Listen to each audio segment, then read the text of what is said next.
My peoples, how you day? My UK lot, I see you. Welcome to my channel. My name is Elizabeth. The name of the channel is Elizabeth Crown because of what I do. As you people know, if you don't know me, I'm a hairdresser. So the channel is primarily going to be based on hair, fashion, I like my styles, and blogging. I'm actually currently in Nigeria right now.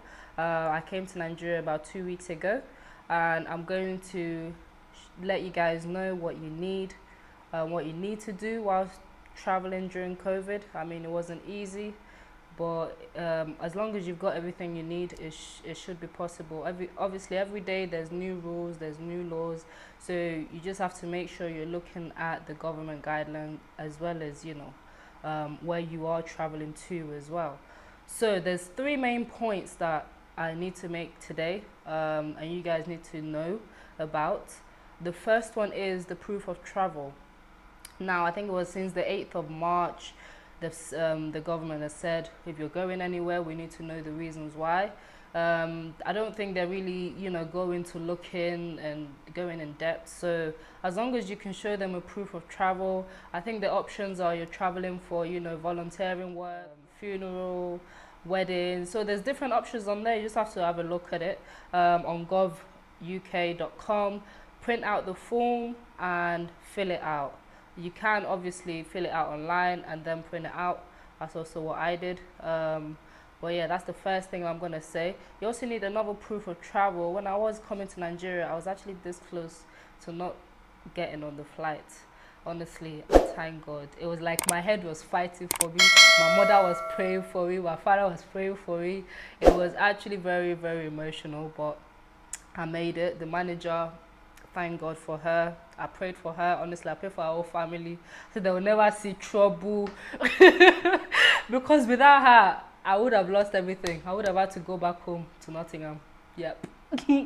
But yeah, so basically what I mean by the proof of travel in Nigeria, so once I add the letter, to say that this is what I'm going for. I actually did a volunteering letter that my friend actually finalized for me. It was actually legit. That's what I came here to do. So yeah, just make sure you get that going, because if it's not legit as well, they're not going to let you travel, I tell you now. But with the Nigerian stuff, basically they forgot to send me the email when I paid for my COVID test in Nigeria. They forgot to send me the email that I needed, that showed the barcode that she's actually paid and she's actually going to self-isolate for 7 days when she gets here and then take the test. So that's the email that I missed. Obviously they could clearly see that I've paid for it, the money has come out my account, everything is on the go. But that email that they missed out, it nearly fucked everything up, man. Shit. I'll tell you, you guys don't understand, money will just go like that. Anyway, on to the next point. So once you get your proof of travel, so make sure you get your proof of travel done. The next point I'm going to make is about the COVID, or the COVID test. Depending on the country that you are traveling to, you need to make sure that you've done the COVID test. For example, myself, I had to do a COVID test in the UK before I actually traveled. And when I got back to Nigeria, self-isolate for 7 days and then do another test. Both tests are private. Both tests you have to pay for. Doesn't matter if you're a child, adult, you have to pay. It doesn't matter if you're going there for 3 days, 4 days, 1 day, you have to pay. Yeah, that's just how it works. But yeah, just make sure that you check with the airlines which one, because that's what I did. I went on Virgin Atlantic. I checked which private tests that they're actually going for. You have to make sure it's PCR as well, COVID, because there's a lot of different COVID tests. So make sure it's PCR test that you're taking for the COVID-19. Check with the airline. I had to call mine. Make sure you call them, because trust me, once you get there, they won't look your face so you don't pay for flights. The money would go. So make sure you call them to confirm everything. That's what I did. I called them up to confirm, okay, I'm going to Nigeria, this is where I'm going. Is it okay to use the Boots one? Boots one is actually very, very good. It's quite known by most of the airlines, so I'd highly recommend that. But like I said, do check with your airline before you travel. Just Google it, airline, and then private COVID test or what tests do they allow, and you should get the information you need.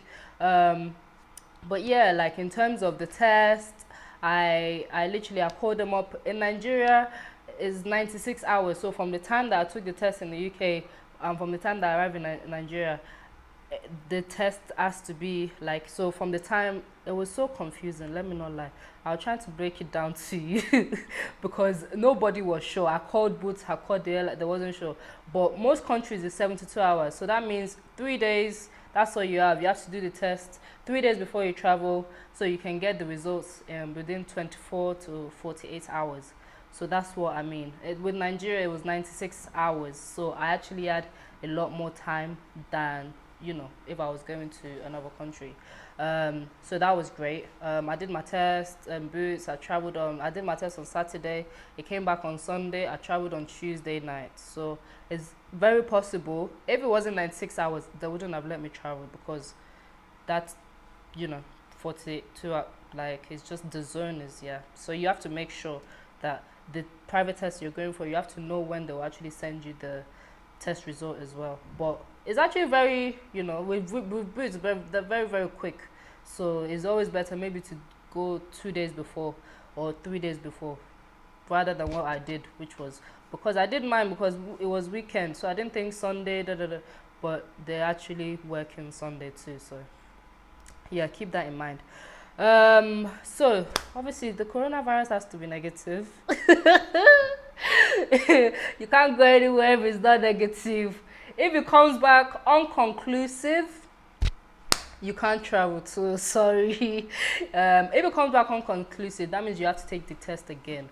But if it actually comes back negative, you cannot travel. You cannot. And that means the money that you've paid, I had to pay 100 and, how much did I pay? £145, I'm sure, for the Boots test. God forbid my money would have lost. I would have self-isolate, then have to do the test again, okay? And then after, they also have to do the NHS one on top.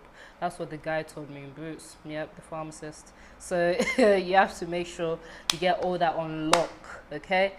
The last and final thing that I would like to also say is the laws are changing every single day.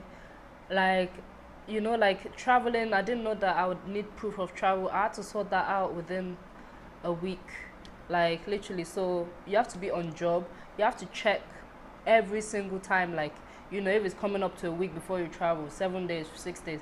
I was checking my flight every day to make sure, you know, it wasn't cancelled. I was because people just think I traveled. No, I just didn't travel. There's stuff that, you know, you have to pay for. There's stuff that you have to look out for. I googled every day, government guidelines, what do I need to travel. So even if you go, what do I need to travel to Portugal, because some countries now you have to be vaccinated, you get me?